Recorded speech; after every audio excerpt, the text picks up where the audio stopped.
একটা সন্তানকে মা যেমন কলিজার ভিতর থেকে ভালোবাসে, আমরা অনেকেই ভালোবাসি। আমাদের ভালোবাসা আর মায়ের ভালোবাসা কিন্তু এক না। কথা বলেন না কেন? আমার দেশের যে মেয়েরা, আমার দেশের যে ছেলেরা বাবার অনুমতি ছাড়া, মায়ের অনুমতি ছাড়া অন্য পুরুষেরা হাত ধরে যারা ঘর থেকে বের হয়ে যায়, অন্য মেয়েটাকে ঘর থেকে নিয়ে চলে আসে, এ যুবকের যুবতী, তুমি জানো না তুমি সন্তানের মোহাব্বত বাবার কলিজার ভিতরে এত বেশি। তুমি যারা হাত ধরেছো তার মোহাব্বত ক্ষণস্থায়ী, সামান্য সময়ের জন্য। আর তোমার বাবার মোহাব্বত অনাদি কাল পর্যন্ত চলতে থাকবে। মেহেশরের মাঠেও একটা বাবা যদি জান্নাতে যায় চিন্তা করবে, আহা আমার সন্তানদেরকে যদি নিয়ে যেতে পারতাম। এই মায়ের ভালোবাসা বেশি।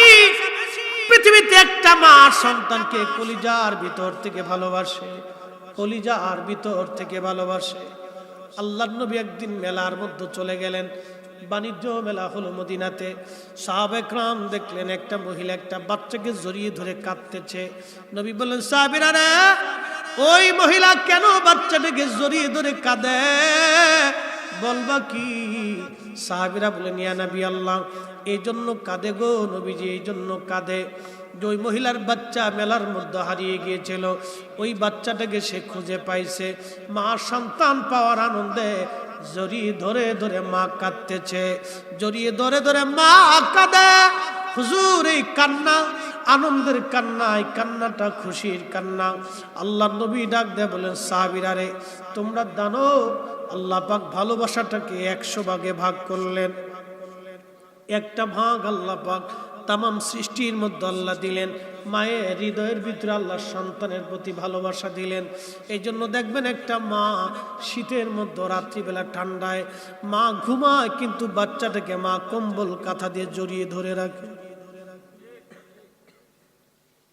আল্লাহ কোরআনে বললেন, রাব্বির হামহুমা কামা রব্বায়ানি সগীরা।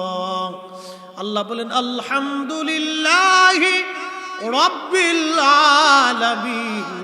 আমি সেই আল্লাহর আলহামদুলিল্লাহ, সমস্ত প্রশংসা সেই আল্লাহর জন্য।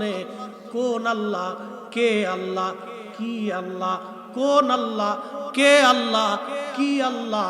তার পরিচয় আল্লাহ পরের অংশ দিয়া বললেন, আলহামদুলিল্লাহ সেই আল্লাহ রব্বিল আলামিন।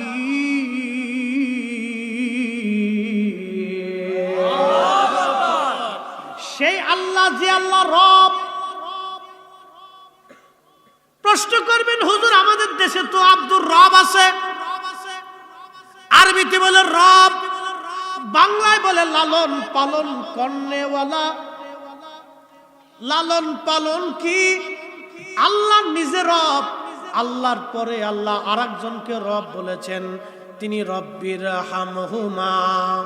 আমার সাথে বলেন, রব্বির হামহুমা কামা রব্বায়ানি সগীরা।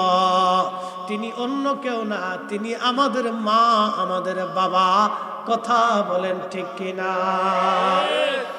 আপনি ভাবতে পারেন, হুজুর আমি আমার মারে খাবার দেই, কাপড় কিনে দেই, ওষুধ কিনে দেই, চিকিৎসা আমি করাই, আর ভাবতেছেন হক আদায় হয়ে গেল। না, হক আদায় হবে না। আল্লাহ মা বাবাকে রব কেন বললেন বুঝেন? আপনি যখন মায়ের কোলের মধ্যে ছোট্ট ছিলেন, মা আপনাকে গাড়ির ভিতরে করে কোলে করে নিয়ে যাচ্ছে আপনার নানুর বাড়িতে। হঠাৎ করে গাড়ির মধ্যে আপনি বাথরুম করে ফেলছেন, সবার মুখের মধ্যে কাপড় চলে গেল, কিন্তু একজনের মুখে কাপড় যায় নাই। তিনি কে? এনার নাম রব। ওনাকে আল্লাহ আল্লাহর পরে রব বলছে, লালন পালন করনেওয়ালা বলছে।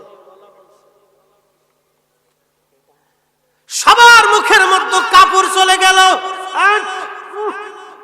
বাচ্চা বাথরুম করে দিছে বন্ধ। সবার মুখে কাপড় গেছে, একজনের মুখে কাপড় গেল না। তিনি মা, তিনি মা দুইটা ভাত দিয়ে মনে করছেন মায়ের হক মিটাইছি। না না, আল্লাহ বললেন বান্দা তুমি সেইভাবে দোয়া করো যেইভাবে ছোট্টকালে তোমার মা তোমাকে লালন পালন করেছে। তুমি বলো হে আল্লাহ আমার বাবা মাকেও তুমি জান্নাতে ওইভাবে লালন পালন করো। একবার জোরে বলা যাবে কি মারহাবা।